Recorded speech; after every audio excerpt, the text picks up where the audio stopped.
In November and October of 2012, I was ordering the courts open in Washington, D.C. at the United States Court of Claims.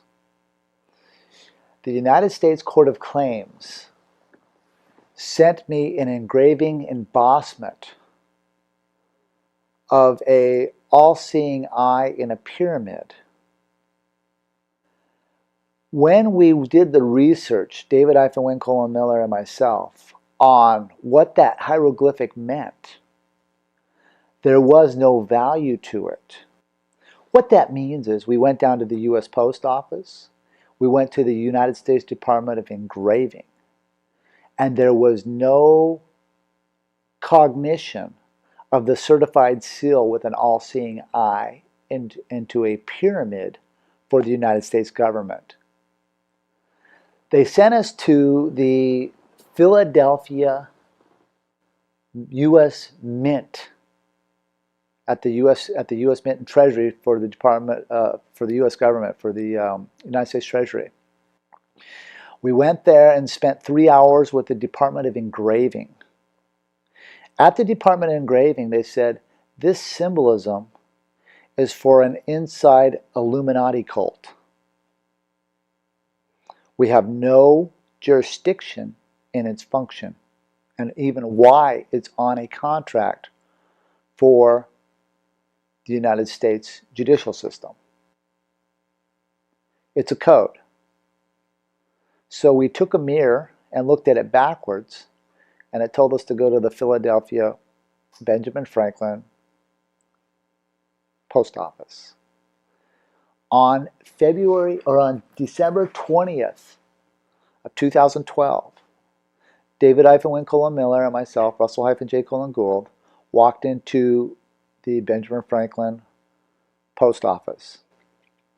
Now, the museum was closed at the Benjamin Franklin Post Office, but we needed to get in there and read technical documents that were on display in the museum. So I gave the front desk my passport, told them I was Postmaster General. They ran it. I sat there for 30 minutes. At the end of 30 minutes, the lady said, "Can you come back in an hour and a half?" I said, "Sure." She says, "Yeah, the janitor has to open this up for you." I said, "Okay." So I came back in an hour and a half, and they opened up the Benjamin Franklin Postal Court Museum, or Postal Museum. And they opened up all the glass casing, and I was allowed to go into Benjamin Franklin's Postal-Mechanics, which is his private land survey books, because he was into the survey of the lands for the weights and measures for England and France simultaneously. So he was Postmaster General of Canada, and he was the Postmaster General of the colonies here in the United States. But before he was Postmaster General of the colonies in the United States, he was just a postmaster, surveying lands and setting up sea lanes, ships channels, so that people can engage in commerce for navigation of cargo from point A to point B, all the way down through the shipping from Canada through the northern down into Pennsylvania. And in the book, his personal book, he borrowed 1.6 million francs on July 1st, 1775. Now, nothing becomes law for 1 year, 1 day, and there's a thing in banking called 3-day rescission, 3-day notice. So 1 year, 1 day, 3-day rescission is July 4th, 1776, the day of the slaves. This is the day they teach, the public judicial system teaches the citizens of our country that this is the day you were free. It was actually the mirror and opposite is the day that you became in slavery. However, the principles and the functions of the contracts people went into joinder with, because they didn't comprehend exactly where their usury tenants were, and they didn't set up their own ship's channels, and they adopted Benjamin Franklin's and the Founding Fathers' characteristics of their commerce wars, of their shipping lanes. The citizens didn't know anything about that. How could they? They were busy just trying to survive, eat, build homes, come to a new land. and fraudulently capture Native Americans.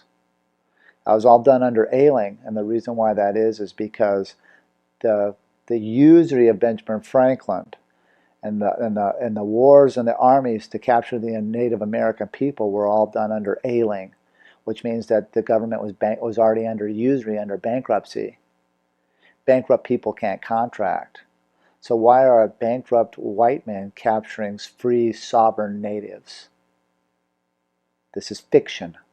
This is wrong, and this is fraudulent. And the natives are sovereign here. And sadly, they have not been told or taught how to be sovereign. They have it in their spiritual, cultural faiths, but they don't comprehend how the Wasuchi, the white man, has sprung the trap on them. And that's sad. So on December 21st, 2012, David-Winkle and Miller and myself, Russell-J. Cullen Gould, opened up the Benjamin Franklin Postal Court for the authorization of ships' channels through this land. And it's been up and running under 1 year, 1 day timeline on December 22nd, or actually 25th, 3 day rescission, 2013. It was a valid court for function here on this land. On December 21st, 2012, David-Winkle and Miller and myself, Russell-J. Cullen Gould, authorized and opened up the Benjamin Franklin Postal Court. The Benjamin Franklin Postal Court is the venue that the Constitution sits in. It's the venue that the flag sits in. It's the venue that the court sits in. It's the venue that the survey for land for load recovery sits in. And it's the venue that the citizens can come to for the right of the grievance. And that's the Federal Postal Court that David-Winkle and Miller is speaking about. And that's the actual Federal Postal Court of what used to be the United States. And it's the nativity location of the Post Office for Land Survey in the geographic North American continent.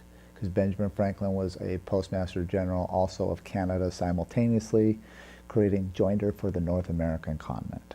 And I've reopened it and authorized it with my authorizations, with my continuance of the evidence, with my flag, with my sweat equity to never surrender the flag, so that citizens and corporate employees can have safety within a now space scenario. And that's their flag, that's their constitution, that's their postal system, that's their shipping lane for their ship's channels to come and joinder with, not Washington, D.C.